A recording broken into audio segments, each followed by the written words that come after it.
Hello, and today we're doing an FPL preview for game week number 36. That's right, it is the blank game week. We have 4 teams not playing: Manchester United, Leicester City, Chelsea, and who's the other one? Well, you know it.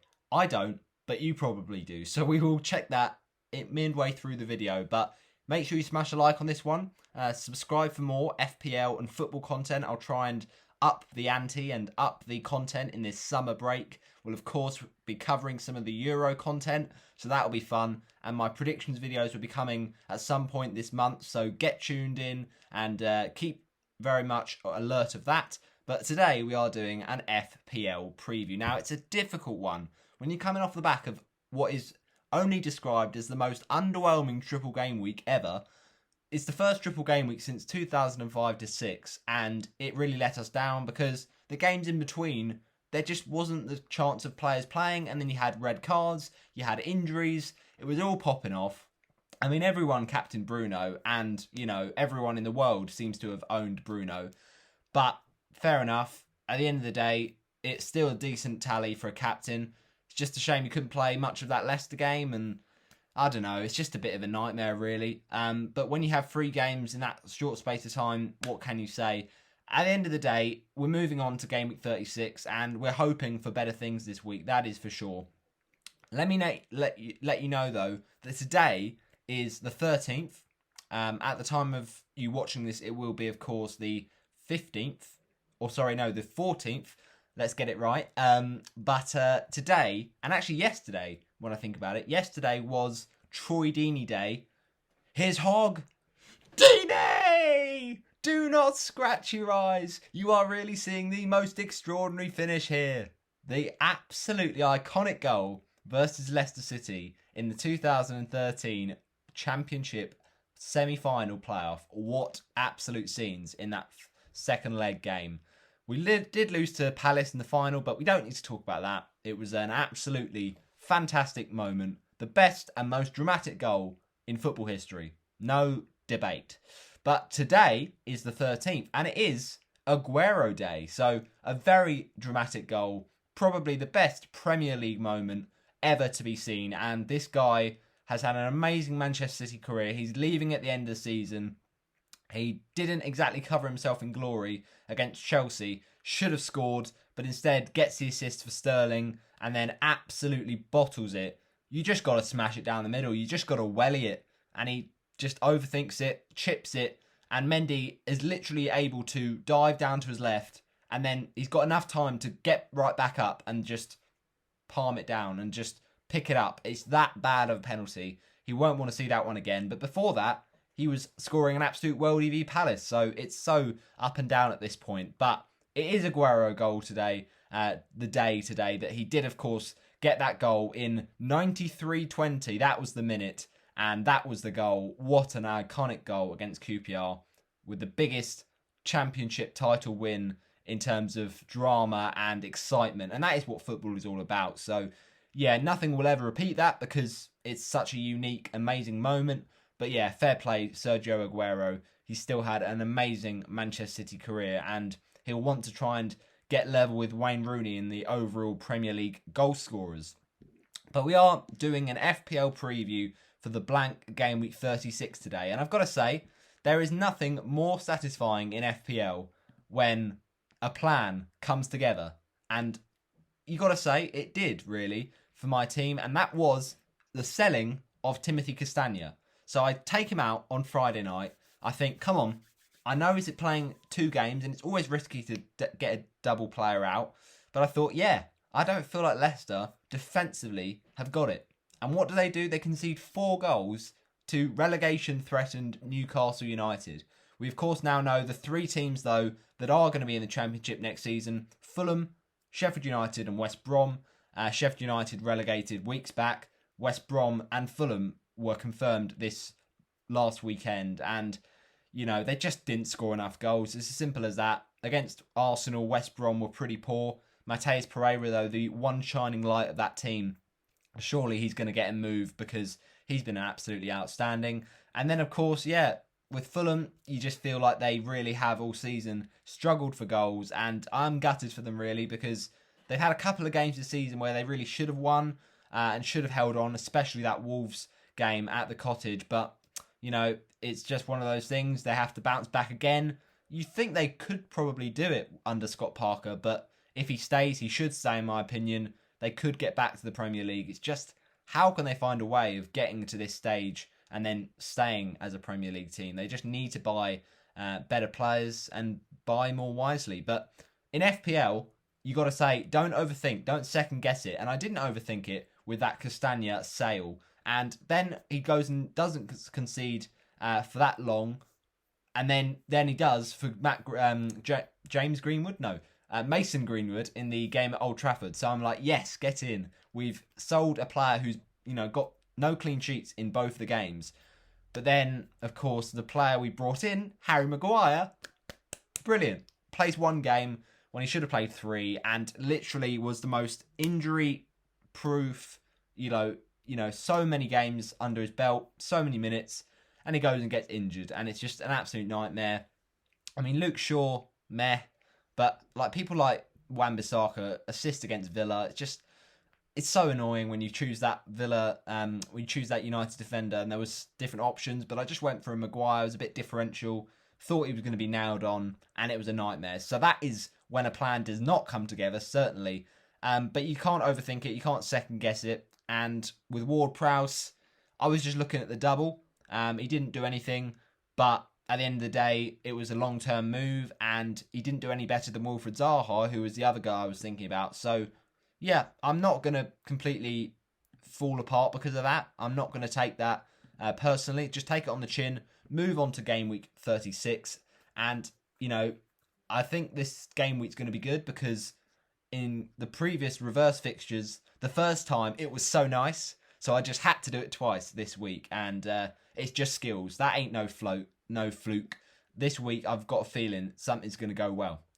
Whether that's captaincy, the transfers, we will find a way to have a good week, in my opinion. But this blank game week 36 is an interesting one. It starts with the game between Newcastle and Man City, and it ends with that matchup between the teams of Everton and Sheffield United. And that is actually a very tasty fixture if you have toffee players. But let us get into my selection to kick things off, and then we will talk through like transfer considerations. To be honest, there's a lot going through my head right now because what we just had in that awful last triple game week has made me have to really be reactive and think about some changes.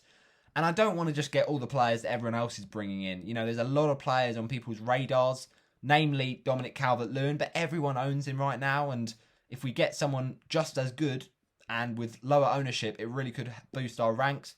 And also, people are turning to Leeds because the fixture swing is unreal. West Ham recently have been not as good, but they're still very solid to depend upon. But Leeds, their fixtures are looking very nice for the last 3 games of the season. But let me talk through my lineup then, going into this week. We're not sure how many hits we're going to have to take. It might be a fairly hefty one, which, again, is not ideal. You don't like to see it, but there's not a lot we can do about it. We've done our best this week, and we've just got unlucky, really, with the players that have just managed to get themselves injured, and you just can't control these kind of things, really. So, yeah, let's just work out our transfers, but this is what I'm thinking right now in terms of the lineup. Then we'll do transfers. So, it's got to be only one man in goal, and that is Martinez. What a signing he has been for Aston Villa this season. Absolutely cracking player. And, you know, if Villa had a bad fixture, maybe we'd move him on. I don't know. The fact is, he doesn't blank in 36, which is lovely, whereas a lot of goalies do. I'm just trying to see, is it Fulham? No, Fulham do play in 36. So what's that other team that blanks in this game week? So it's Manchester United, Leicester City, and I'm trying to see what the other one is here. I don't actually know. Is it West Brom? No, they play Liverpool. Is it Chelsea? So we've got Chelsea, Leicester, Man United, and trying to think now. I don't actually know. It might be. Is it Man? No, Man City play. Let me check for you, people. Crystal Palace, perhaps, or Newcastle. or Brighton. No, they all play. So this is a bit confusing. Fulham, Sheffield United, Wolves, Burnley. Oh, I know who it is. It's Arsenal, of course. That's fine. Arsenal are the team that blank. So it's Arsenal, United, Leicester and Chelsea. All very strong teams, to be fair. So it's not ideal stuff. But, as we said, we will make the appropriate transfers. But Martinez does play, which is really nice to see. And it's actually a good fixture. So, you know, if you had the double up from Aston Villa, maybe you want to get rid of that because, I mean, yeah, it's been frustrating recently. Their clean sheets have just started to disappear a bit. And defensively, they've just got a little bit more sloppy. But if you look at their recent games, they've had some quite hard fixtures. So going back to Gameweek 26, very good game for Martinez against Leeds. Sheffield United, that was just a one-off game where Sheffield United decided to turn up. Very good against Wolves. Spurs was a tough fixture. Newcastle was just so gutting. They looked like they were going to get it and then they didn't. Fulham is at one of the frustrating games where Fulham had to go for it and Mitrovic just kind of had to produce something and he did. And then Liverpool, always going to be tough. City, going to be tough. West Brom, bit disappointing, but West Brom had the motive. Villa, you know, they've not got much more to play for, and it's looking like, you know, European kind of finishing is unlikely for them. Then Everton, it could have been a clean sheet, but Dominic Calvert-Lewin got a close range goal. And then Man United, really tough fixture. So you can't really blame Martinez for not getting many clean sheets recently. But hopefully, with this much better fixture against Crystal Palace, he might do that. The last two games are Spurs and Chelsea. And yeah, again, it's not ideal. We saw that Tottenham game. He did struggle to keep a clean sheet and just the 1 point in that game. And then the game against Chelsea, also just 3 points. But he does get these save points. That's the beauty of Emi Martinez. And that's why he's been, I'm pretty sure, the top scoring goalie of the season. So, yeah, it's not great. Not great form going into this. And as I said, with that double up of a Villa defence, if you own it, then I would probably get rid of at least one of them. But with Martinez, that good fixture, then it could be quite nice. So let's hope for a clean sheet versus Palace.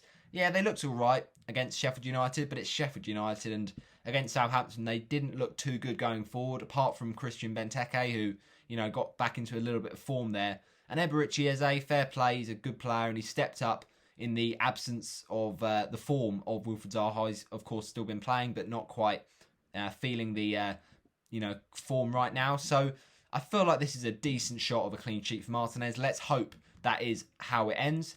So then the first defender we've got this week is Lucas Digne. Very good fixture, and I can't lie, this was one of the ones that I was hoping he would get big points in when I brought him in a few weeks back. And he did do very well the week I brought him in against Aston Villa. You can't really complain with those 3 bonus points. And the week after that, West Ham, another clean sheet. So, you know, Everton defensively, and especially away from home, have looked a lot better. But it's this kind of home fixture against the so-called winnable games. You've just got to hope for some big points from Luca Dean. He does have that goal for eye for goal, and he's so good from set pieces. And Sheffield United have conceded a lot of set piece goals. So all these calculations and, you know, formulations seem to be fitting into some good points, hopefully, for Lucas Dean. But let's see what happens. You know, in the reverse fixture with Sheffield United, it was just one of those ones where, you know, you'd have hoped for a bit more in an attacking point of view, but still not bad. Still not bad from Luca Dean in recent games. Just that he was injured, I think, for that part where he played against Sheffield United, and just a 1-0 win. I'd like another clean sheet, but an attack and return would go very, very nicely. And with Everton defenders, they are looking quite appealing in general, but I feel like Luca Dean has just got that little edge over the likes of Godfrey and Michael Keane. You know Digne is going to play, and also he's on set pieces. And yeah, Godfrey did get an assist against West Ham, fair enough, but that's not going to happen every week. Whereas Digne, he's always in the threat to score goals and get assists. And I think that Digne is a little bit more expensive, but I ultimately do think he's worth it. He's not been amazing this season, but this might just be a nice purple patch to own him. So he's very much a player I'm hoping for points this week. Next is Trent Alexander-Arnold. Very nice fixture. Once again, this team has got some good fixtures for Gameweek 36. And Trent, is no different. West Brom away, alright, fair enough. West Brom, they've shown a lot of fight this season, but they are relegated down. They're down already. You'd think that they wouldn't go into this game wanting much, and therefore they won't attack this game. It could be a very comfortable clean sheet game, hopefully, for Trent. And we know with Trent, he's got that attack and return. But, you know, back when they played Liverpool, West Bromwich Albion at Anfield, West Brom were fighting for a lot more than they are now, with their fate sealed. So you'd imagine, hopefully, it will be a slightly easier game than the 1-1 draw at the Anfield Stadium. And, you know, Trent is just so good for attacking returns.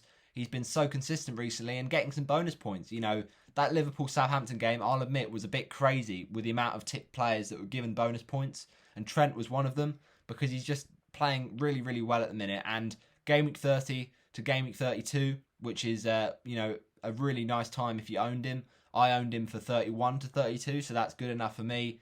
He's just been getting goals, he's been getting assists, and he's been becoming back to that kind of Trent that we knew he could be. Just this season, he's faced a lot of criticism, but he really has silenced the haters in the England call-up fiasco, and I think this is a perfect game for him to get some more attacking returns. Next up, without any transfers, we have Lewis Dunk.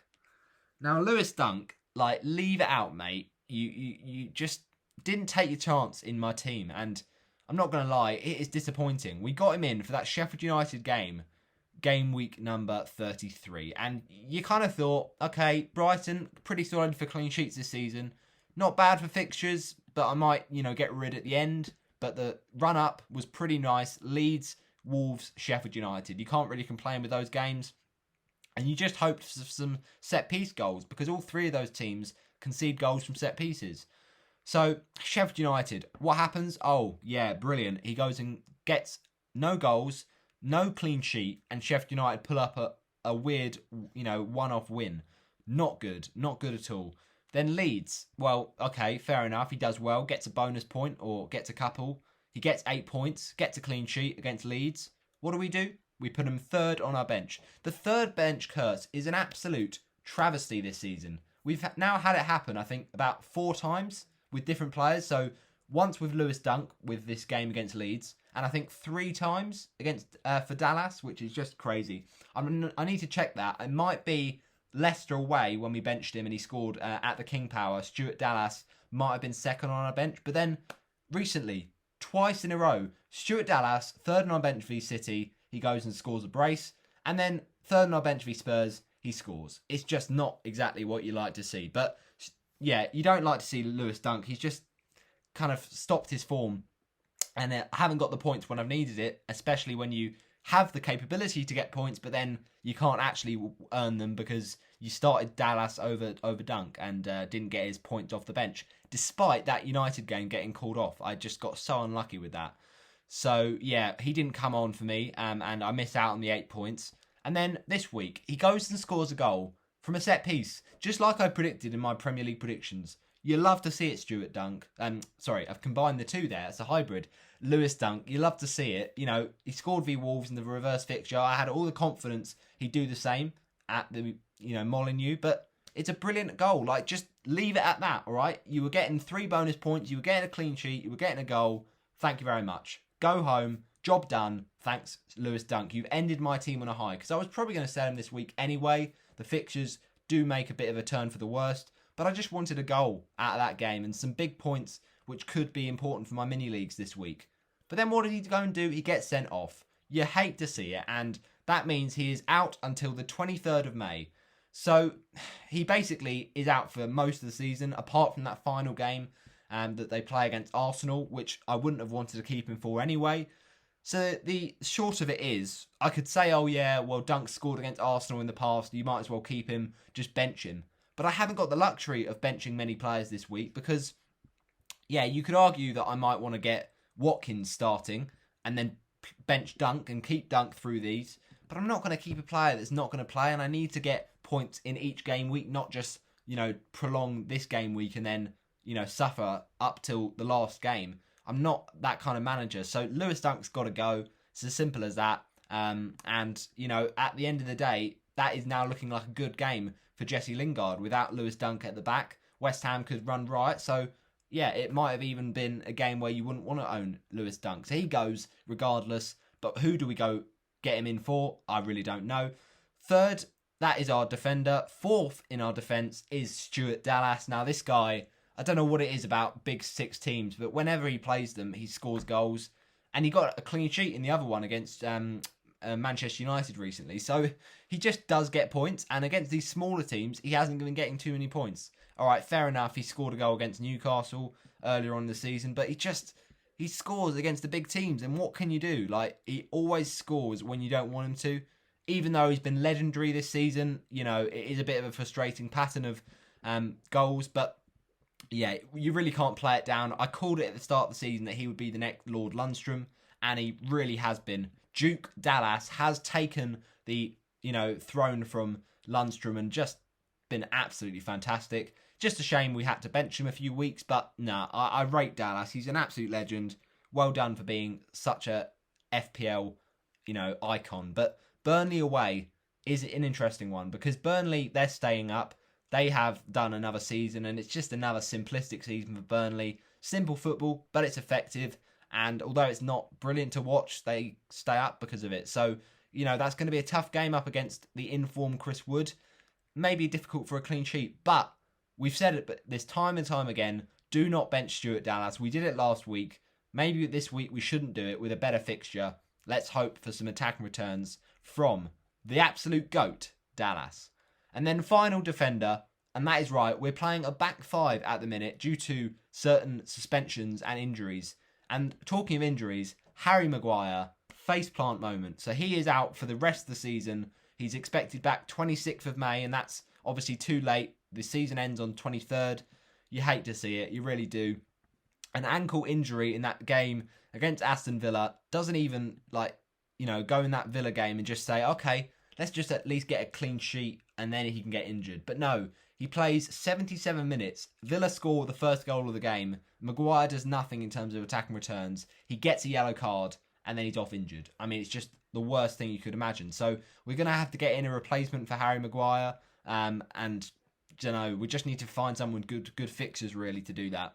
Then in midfield, we've got Jesse Lingard v Brighton. I mentioned Lewis Dunk's absence. That'll play a key role, I think, in hopefully making Lingard a better option. And, you know, J-Lings, all right, he's been blanking a couple recently, but they've been fairly tough fixtures.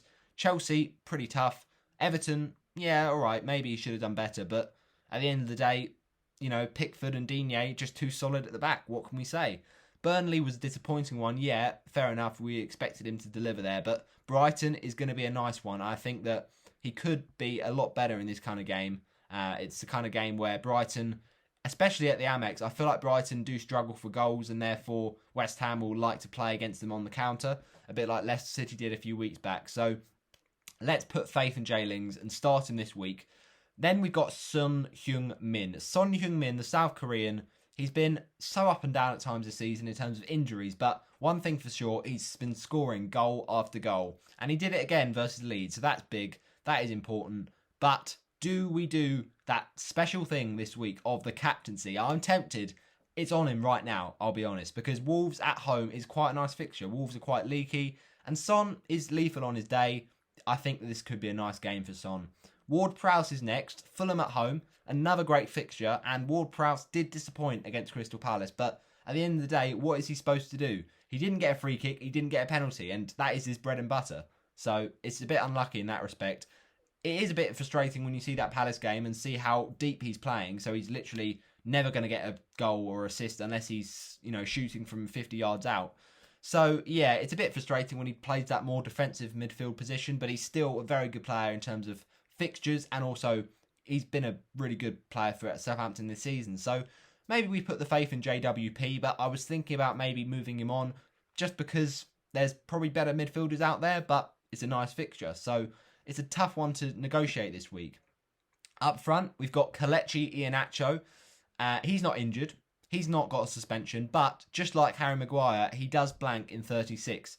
Now, you're thinking, why, oh why would you do this? But right now, the vice-captaincy is on Kelechi Iheanacho. I shall explain that a little bit later on, provided I remember to do that. And then we've got Harry Kane, the second striker, against Wolves, another good fixture, just like Son. These two love to score goals, you know, and they usually are assisting each other, scoring for each other. I think it's nice to keep both of them, because if you look at their fixtures, all right, on paper, they're pretty up and down. Villa's tough, Leicester is tough, but Leicester have looked like they might just bottle the top four if they, keep on going the way they are. I know they got the big win v United, but defensively, they haven't been perfect. And Aston Villa, well, we said about Martinez and Konsa's clean sheets drying up, so it might not be too bad. And it is at the Tottenham Hotspur Stadium, and fair play, Ryan Mason has got them playing a bit more attacking, and Kane, yeah, it's a bit unfortunate that injury he suffered in Gameweek 32, but at the end of the day, it is what it is, and hopefully Kane will be very much looking to end the season on a high. He wants that golden boot, and that is a great incentive. So that is our lineup, and then on the bench, we've got Edouard Mendy, Ollie Watkins, Jarrod Bowen, and Bruno Fernandes. Bruno, of course, does blank this week. Captaincy, the captaincy role last week, but he thrived in that role, and we'll give him the credit there. He kind of took that on quite well, but doesn't have a game this week. And Bowen, it's not exactly been a great transfer in by me. I went for Bowen because it was differential, but he's just been a bit of a bit part player for West Ham. He's not been playing a lot of minutes, and when he does, he's not been getting a lot of goals. But before that, he was, so it just made sense to bring him in. But I've been a bit unlucky with that one. So, yeah, you'd argue without Lewis Dunk, maybe played Bowen and Lingard, but I just fancy WARD-PROWSE at this point over Bowen. And then Watkins is first on my bench, not because he can't play, because he served his suspension versus Everton, but not sure about his form right now. And is it more imperative to get in a new forward with a better fixture to replace Iheanacho? Probably is. And obviously we want to get rid of Maguire and Dunk, so you'd imagine those replacements would start from the off. So therefore, Watkins is on the bench, but, he could score goals against Palace, so we might rotate him in to the starting 11, last minute stuff. But that is my team. Mendy's, of course, got a blank, so that's why he's on the bench. It's not a bad team, but it's not exactly in an ideal situation with those injuries and blanks. So let us talk through some quick transfers, and then we will end up the video. Right now, let me tell you why I'm going to vice-captain Iheanacho. Okay, the reason for this is it's not actually going to be Iheanacho by the end of the game week, because we're going to be replacing Kelechi Iheanacho. The question on our lips, though, is who do we get who do we get in to replace him? Iheanacho's been amazing, but without a game, I'm not fancying it. So we've got Michail Antonio. Now, he's very tempting, but I'm kind of feeling right now like he's a bit of an avoid, just because West Ham's form's not been ideal. Yeah, it's a good fixture against Brighton, but I've already got Lingard, I've already got Bowen. Do I really need Antonio as well? Triple up is not that, the fixtures aren't amazing for West Ham. Yeah, Brighton is all right, but then West Brom, yeah, it's all right. Southampton, pretty good, but it's not as good as some other fixtures. And talking of strikers, we've got Patrick Bamford, who's got very good fixtures. So it's not like I'm getting the best out of those West Ham fixtures. We've already got Bowen and Lingard, and we'll probably keep them to the end of the season because of those games. But in terms of a forward, you've also got to think about people like Patrick Bamford. Scoring in the last game against Tottenham, he's in good form. He's a good player for these, kind of fixtures. I think he'll be lethal. And like I mentioned, that fixture swing for Leeds is very tempting. So to own one of Raphinha or Bamford looks like quite a good idea this week. Calvert-Lewin, of course, but he's too obvious. And, I want to try and beat my mini leagues. So let's try and go a bit outside the box. How about Richarlison? Now, I'm not going to get Josh King. If you think that is a good idea, then you're probably not going to be a player of FPL. But Richarlison could be decent. Yes, I hear what you say. He's a bit of a diver at this point. He's a bit of a, crybaby when it comes to challenges. But no, he has been quite good this season, and he got the assist, of course, for that recent goal against Arsenal.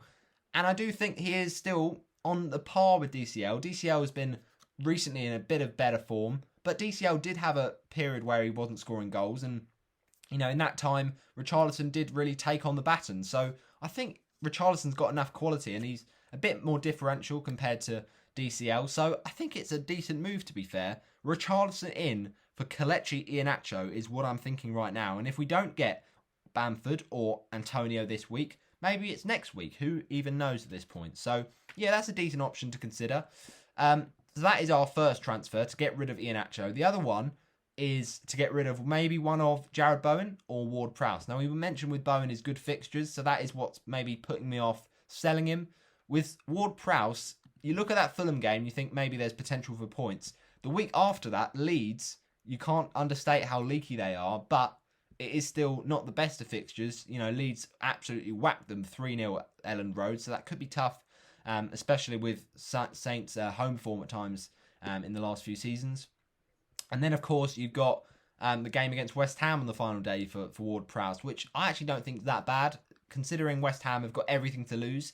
That could be a game where Southampton, you know, maybe have a say on West Ham's top four future, but I still think maybe we should switch out WARD-PROWSE and bring in Raphinha, because Raphinha's been doing absolute bits recently. So BOWEN is maybe not one to sell, despite the form, the lack of it. The fixtures are good, and I always think maybe with midfielders you go with form, and with defenders you go with fixture, and I'm kind of going against that here, but should I really sell BOWEN? I don't know, but Raphinha does look very tempting with those nice Leeds fixtures.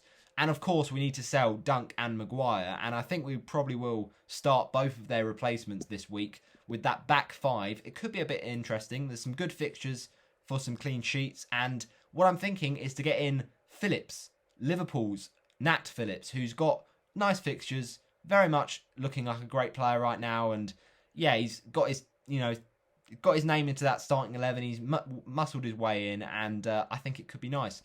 Double up with Trent, West Brom away. What is there not to like? I think Phillips could be possibly an astute signing. One that a lot of people don't have because, you know, he's not played a lot of minutes, but I think he's going to be playing for the rest of the season, and at the end of the day, he's a very low-owned player, so could be a nice one to get rank up. So Duncan Mcguire probably have to go. And the other transfer considerations we had this week was Craig Dawson, but I mentioned those West Ham games. They're not bad, and Brighton do concede set-piece goals, as we saw the other week. So it could be nice for Dawson, but Dawson is just so up and down. He gets sent off one week and he scores the next. So am I really going to go with a West Ham defender, especially when there's so much on the line for these West Ham games? Yeah, you'd argue that West Brom is a nice fixture for the clean sheet, perhaps, but I'm just not sure with Craig Dawson. Manchester United defenders is interesting, but it's too late for that now. They blank in 36. I could ideally get Luke Shaw for the final few fixtures, but it's too late now. Like, I went with Maguire, leave it out Man United defenders. And I actually do think right now that Luca Digne is probably better than a Man United defender, just because of the fixtures, and he's got that attacking potential. The other player I was thinking about for defence was Sergio Reguilon. Now, it's no question we're keeping Stuart Dallas, but do we get in Reguilon for Maguire? Because Reguilon has got nice fixtures to end the season. We mentioned that game against Wolves, game against Villa, and of course Leicester. And Reguilon's got attacking threat, although he's not been playing a lot this season, so that would be another risky one. So that's another option. But what is it that we're going to lock in for this week in terms of transfers? Well, one thing is for sure, Iheanacho is gone. So therefore, I'm going to get in Patrick Bamford for Iheanacho. So let's just quickly lock that in, people, for the starting 11. So that means this week my vice captain will be Bam Bam Balloon Bam Balam Bam Boo, Patrick Bamford. That's right, he is a legend. You can't deny it. I mean, he puts himself in his own fantasy team because he's that good. Now, I'll admit, I can't afford that right now with just the one move, but that's alright. We've got a few moves to do this week due to our untimely injuries. So then the second change is to sell Lewis Dunk. And who are we going to sell Lewis Dunk for? It is, of course, Nat Phillips. Absolute bargain. 4.1 million. He's going to play games. I really do like it. All right, next up, we're going to do the Maguire replacement. So this is looking like a -8 hit, which is not ideal. But what can you do with these injuries, you know? In an ideal world, I'd whip out the wild card right now because my team needs a bit of, you know, shuffling up. But I don't have any chips, so yeah, it's not an ideal world, basically. But I was thinking about maybe selling Bruno because he blanks, but Bruno's just so high owned. If he gets penalties in the final games of the season, you really will drop in your rank. And I was thinking about some Man City assets. I know they won the title now, so they've not got a lot to play for, but they probably will rotate. They've still got the FA Cup. The Champions League, not the FA Cup. The Champions League is coming up, so that's a factor. Pep roulette, it might still keep on going on. So that's risky. But people like Mahrez and Sterling, they've caught my eye, I've got to admit. And KDB is a no-go because he's got some injury problems right now. So In terms of midfield, it would probably just be a waste of a transfer to get in another midfielder. Though Raphinha is tempting, I think Bamford is better. And now we have to get a Maguire replacement. So who is the best defender to get in? Well, it's a really tough one, I think, this week. But right now, I'm thinking it's between one of defence, Reguilon, or, as we mentioned, Craig Dawson. And I'm not sure about the West Ham triple up with Bowen, Lingard and Dawson. So that reason, we're going to get in Sergio Reguilon. Now, it's not ideal because the fixtures aren't amazing and Spurs defensively have been quite poor.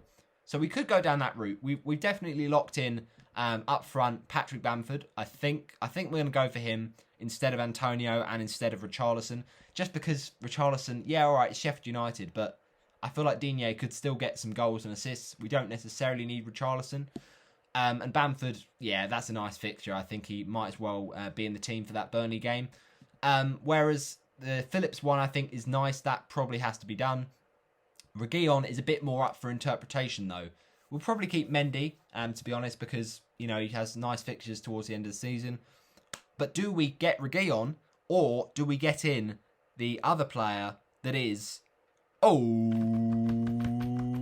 You're wondering who it is, and that is because that player is Raphinha or Mohamed Salah. I know it's a bit late on the bandwagon, but Salah's looking pretty essential right now. So maybe it just is a player we have to bring in. Now, if I do keep Maguire, which is a little bit of a weird move because he's out for the season.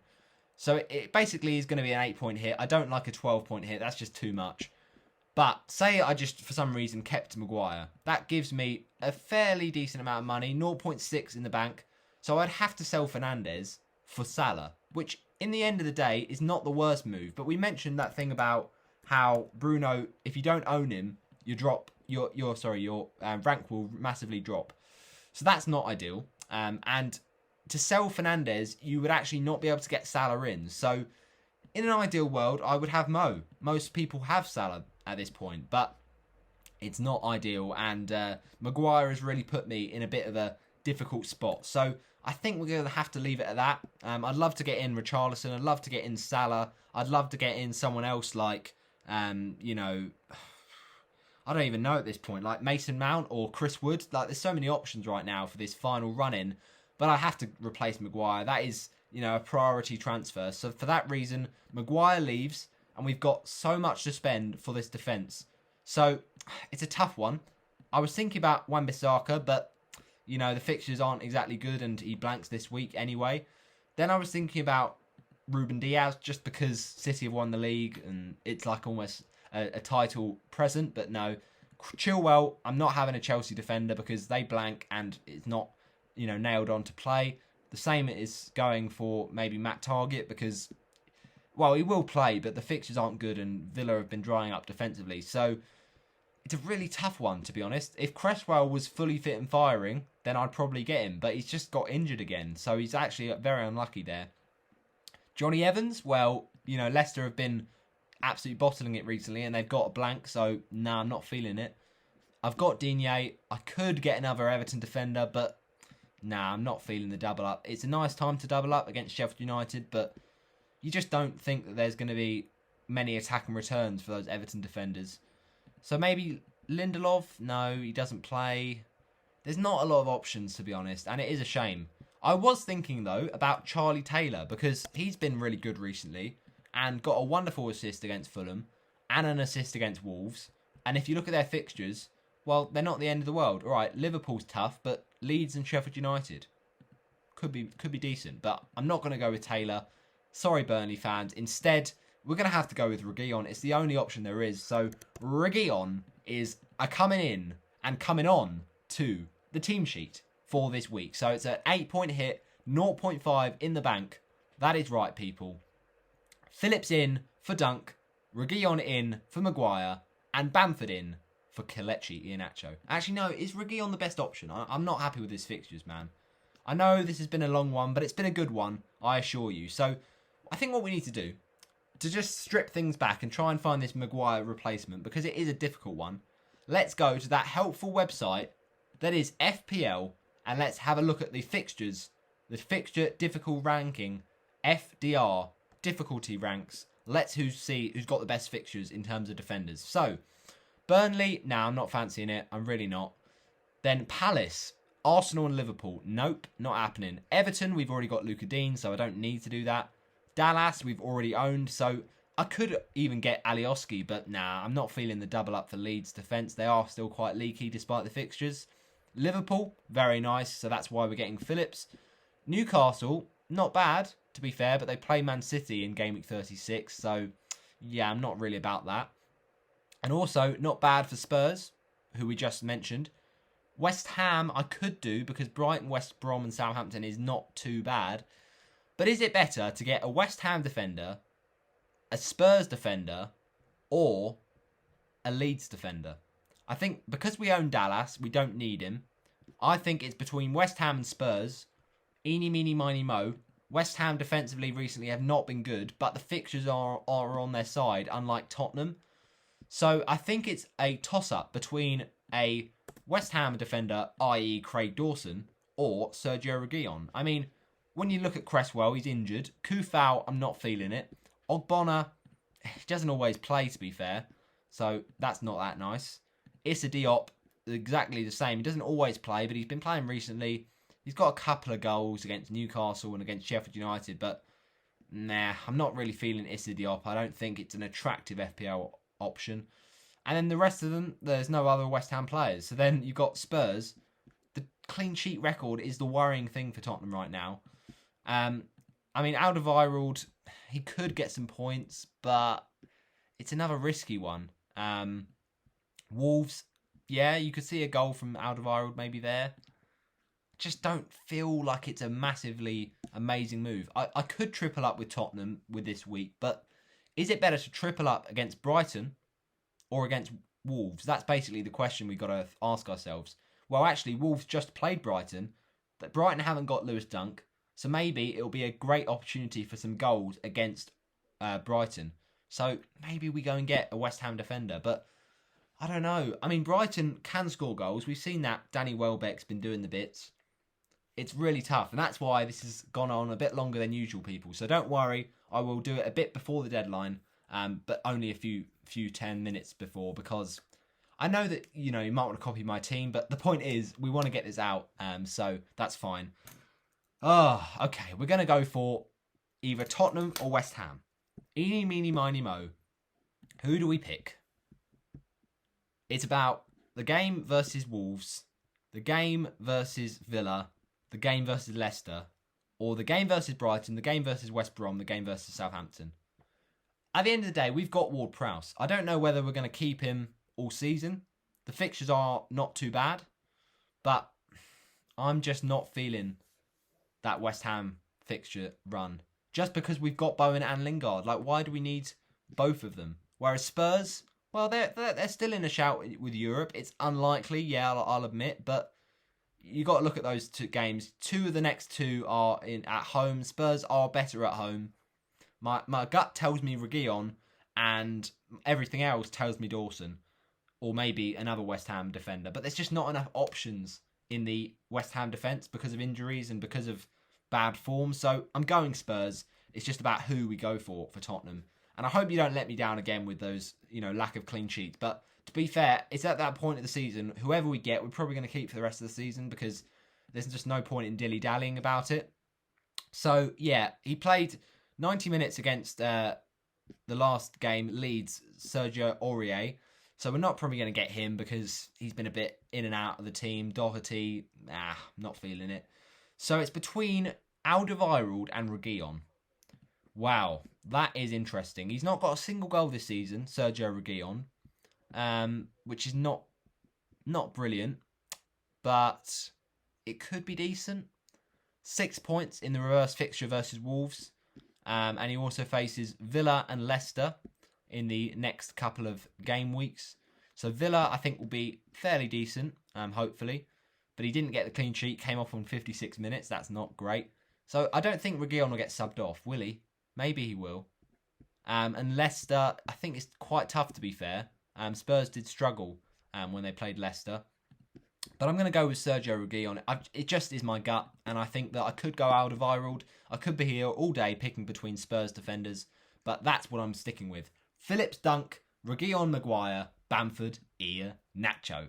Hopefully, I'm going to be watching behind my sofa to see a no DCL goal, no Richarlison goal, and just a goal for DIGNE. But thanks for watching my FPL preview for Game Week 36. I hope you have enjoyed. It's been long, I'll admit, my longest of any of these videos, but hopefully the best one, eh? Smash a like on it. Thanks for watching, and make sure you, smash a like to show your appreciation for my content. And I've tried to basically get these videos out as much as I can, but that's what we're talking about. No Salah, but more of a bit of Lucas Digne. Thanks for watching.